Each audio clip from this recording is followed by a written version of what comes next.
Hello बच्चों, मैं विशाल sir आपका अपना चैनल विद्या मंदिर बिहार बोर्ड पे स्वागत करता हूं। आशा करता हूं कि आप लोग स्वस्थ होंगे और बिल्कुल अच्छी तरीके से होंगे और बिल्कुल अच्छी तरीके से अपने एग्जाम की तैयारी कर रहे होंगे। बच्चों, आज हम लोग देखने वाले हैं क्लास 10th का जो न्यू बैच स्टार्ट हुआ था उसका चैप्टर नंबर 2 यानी प्रश्नावली 2.2 का आज हम लोग पहला क्वेश्चन देखने वाले हैं। तो चलिए चालू करते हैं। उससे पहले जितने भी नए बच्चे हैं चैनल को सब्सक्राइब करने, नए पुराने मिलकर वीडियो को लाइक और वीडियो को शेयर करें। प्रश्नावली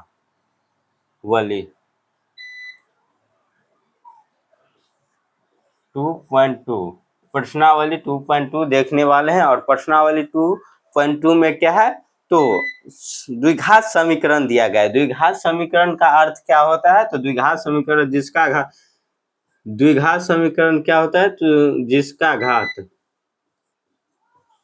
का घात 2 हो उसे द्विघात समीकरण कहते हैं।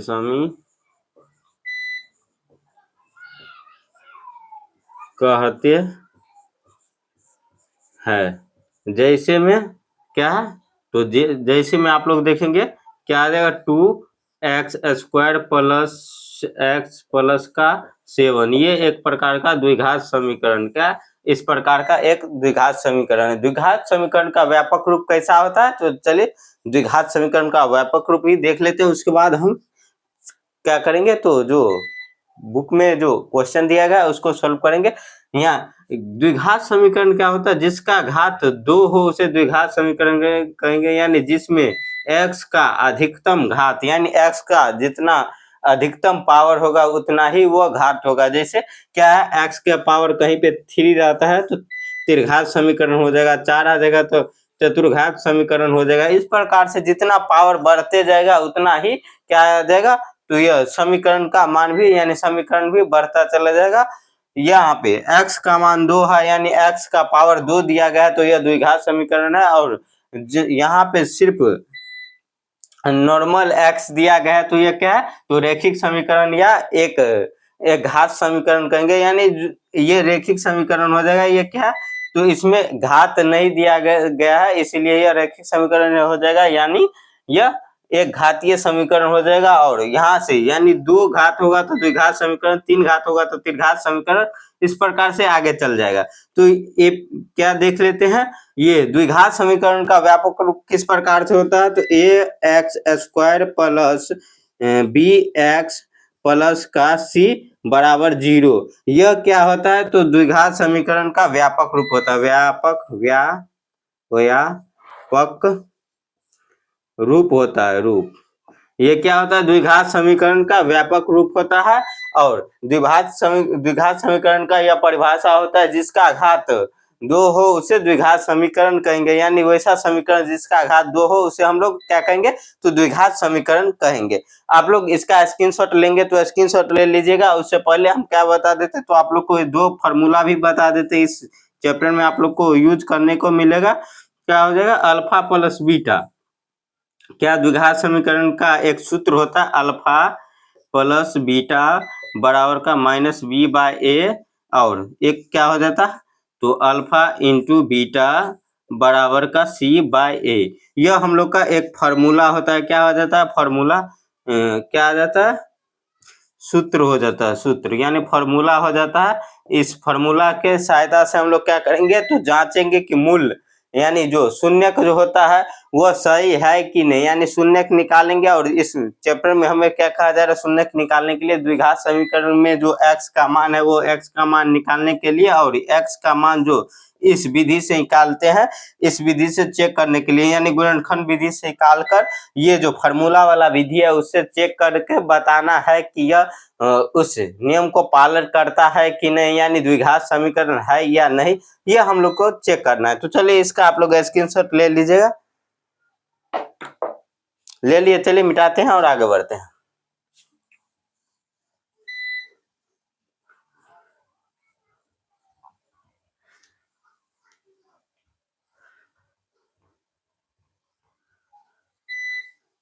ये फॉर्मूला रहने देते हैं।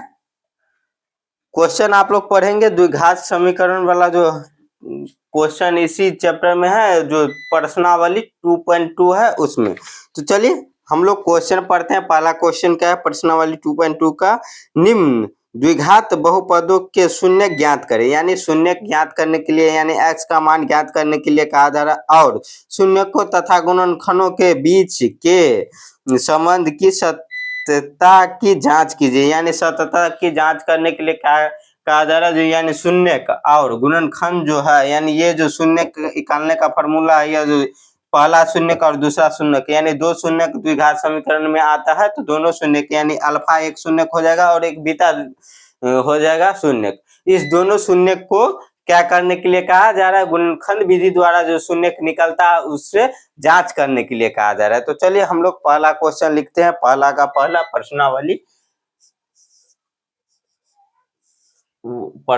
2.2 का पहला क्वेश्चन क्या है,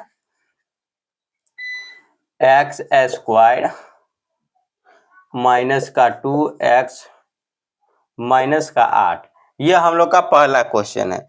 तो इसको सॉल्व कैसे करेंगे? इसको सॉल्व करने के लिए एकदम आसान सा तरीका है। इसको सॉल्व करने के लिए पहले हम गुणनखंड विधि से द्विघात समीकरण को तोड़ेंगे, उसके बाद यह फॉर्मूला लगाएंगे।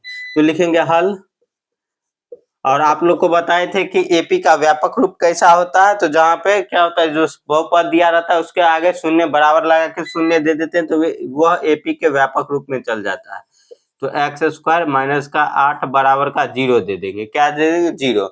उसके बाद क्या करेंगे, इसका फैक्टर तोड़ेंगे। क्या करेंगे? गुणनखंड करने के लिए क्या हो जाएगा, फैक्टर। तो गुणनखंड करने के लिए क्या होता है, पहली संख्या को तीसरी संख्या के साथ क्या करना पड़ता है, गुना कीजिए और उसका फैक्टर तोड़िए, यानी लॉसो निकालिए।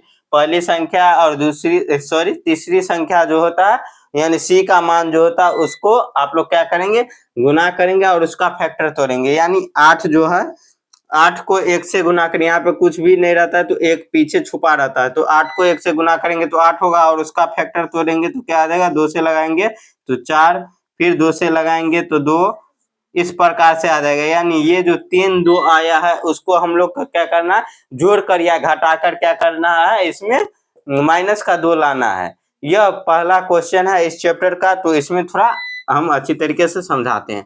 तो क्या है, इसको जोड़कर या घटाकर क्या लाना है हम लोग को, माइनस का 2 लाना है। तो 2 लाने के लिए, माइनस का 2 लाने के लिए क्या करेंगे, तो ये एक्स स्क्वायर को इसी प्रकार से लिखेंगे और क्या कर देंगे, माइनस का 4 कर देंगे x, उसके बाद क्या कर देंगे, प्लस का 2x कर देंगे। तो देखेंगे यहाँ पे प्लस का 2 है और माइनस का 4 है, यानी 4 में से 2 घट जाएगा और बड़े वाले संख्या के साथ जो चिन्ह रहता है वही चिन्ह लग जाएगा, यानी माइनस का 2x आ जाएगा वहां। उसके बाद ये क्या आ जाएगा, तो 8 लिख देंगे, बराबर का क्या आ जाएगा, 0। यहाँ पे देखिए भींगा हुआ है, इस कारण से यहाँ पे दिखाई नहीं दे रहा है। तो थोड़ा हम पानी को साफ कर देते हैं। इसको हम साफ कर दिए, यानी ये क्या 0 आ गया। उसके बाद चलिए इसको सोल्व करते हैं। तो क्या आ जाएगा, यहाँ से गुणनखंड तोड़ दिए और उसके बाद जो इसमें कॉमन होगा उसको कॉमन लेंगे, क्योंकि ये सभी चीज हम आप लोग को पहले भी बताए हैं इससे पहले। उसके बाद हम चैप्टर चालू किए हैं। तो चलिए इसको हम लोग सॉल्व करते, कॉमन लेंगे तो क्या आ जाएगा, जो दोनों में होगा, यानी दो दो संख्या को ले लेंगे और वहां से कॉमन करेंगे। यानी यहाँ पे देखेंगे x इसमें भी और इसमें भी है, तो x कॉमन ले लेंगे और यहाँ पे एक x बच गया, एक्स स्क्वायर था तो, और यहाँ पे क्या बच गया, 4। ये सब बेसिक सा चीज है, आप लोग को हम अच्छी तरीके से समझाए हैं और अच्छी तरीके से आप लोग भी जानते हैं। तो ये आप लोग को इसमें कोई भी दिक्कत नहीं होगा। चलिए यहाँ से फिर कॉमन लेंगे तो क्या आ जाएगा, 2 कॉमन आ जाएगा और x माइनस का 4 यहाँ पे बच जाएगा, बराबर का 0 कर देंगे। फिर यहाँ से हम लोग क्या करेंगे, तो एक बार ये अंदर वाला ले लेंगे और एक बार क्या कर लेंगे, बाहर वाला ले लेंगे, 2 बराबर का 0। अब क्या करेंगे, दोनों के साथ लगा देंगे 0। ये जो 0 है ये दोनों के साथ अलग अलग कर देंगे, x प्लस 2 बराबर का 0, ये दोनों के साथ अलग अलग कर दिए। और अब x का 2 मान हमें निकल जाएगा। देखेंगे यहाँ पे x है प्लस का, तो बराबर का इस साइड माइनस का 4 है तो इस साइड लाएंगे तो प्लस का 4 आ जाएगा। क्या आ जाएगा, प्लस का 4 आ जाएगा, यानी अल्फा का मान आ गया। और इस साइड जो प्लस का 2 है उस बराबर का उस साइड जाएगा तो माइनस का 2 आ जाएगा, ये माइनस का 2 आ गया, जो बीटा का मान हो गया, क्या बीटा का मान। और यह जो फार्मूला है, इस फार्मूला में हम लोग बैठाते जाएंगे मान और सोल्व करते जाएंगे। तो क्या लिखेंगे, इसके बाद जांच लिखेंगे, क्या जांच, उसके बाद इसको सोल्व करेंगे। तो लिखेंगे जांच, किस प्रकार से इसको जांच करना है, क्योंकि इसमें जांच करके बताने के लिए कहा जा रहा था। तो लिखेंगे यहाँ पे जांच, जांच, और यहाँ पे दो फार्मूला लगता है, तो दोनों फार्मूला से हम लोग जांच करेंगे। अल्फा प्लस बीटा बराबर क्या है, पहला फार्मूला क्या है, अल्फा प्लस बीटा बराबर क्या है, माइनस का बी बाई ए। तो माइनस का बी बट्टे का ए। आप लोग को हम बताए थे कि जिसमें क्या बी का क्या होता है, जहाँ पे घात यानी घात 1 होता है, वहां पे क्या हम लोग देंगे, उस संख्या को क्या कहेंगे, तो वहां पे हम लोग देंगे बी का मान लेंगे। और जहाँ पे क्या हो, एक्स स्क्वायर लगा हो वहां पर, यानी घात जहाँ पे अधिकतम होगा वो क्या आ जाएगा, तो ए का मान आ जाएगा। तो यहाँ से देखेंगे, यहाँ पे क्या आ जाएगा, यहाँ पे यह बी का मान है, एपी का व्यापक रूप आप लोग को बताए थे। पहला संख्या क्या होता है, ए होता है, दूसरा बी और तीसरा सी होता है। तो चलिए यहाँ से मान हम बैठाते चलते हैं। तो अल्फा का मान कितना है, तो अल्फा का मान 4 निकला है, और बीटा का मान कितना निकला है, माइनस का 2। तो माइनस का 2 देंगे, बराबर का माइनस का ये माइनस फार्मूला का, और माइनस का 2 देखेंगे आप लोग बहुपद में दिया गया है क्या, तो बी का मान दिया गया है, तो बी का मान भी माइनस का 2 दे देंगे। और ए का मान कुछ नहीं है, तो नीचे में 1 दे देंगे, क्योंकि यहाँ पे ए का मान एक्स स्क्वायर ही दिया गया है, तो यहाँ पे 1 दे देंगे। उसके बाद सोल्व करेंगे तो क्या आ जाएगा, 4 में से 2 जाएगा, तो ये क्या आ जाएगा। चलिए इसको भी सोल्व कर देते हैं, यहाँ से थोड़ा आप लोग को परेशानी हो सकती है। तो यहाँ से देखिए, माइनस माइनस प्लस आ गया, और 2, और 4 में से 2 जाएगा तो क्या आ जाएगा, 2 प्लस, और यहाँ भी प्लस का 2 आ जाएगा, क्या आ जाएगा, प्लस का 2।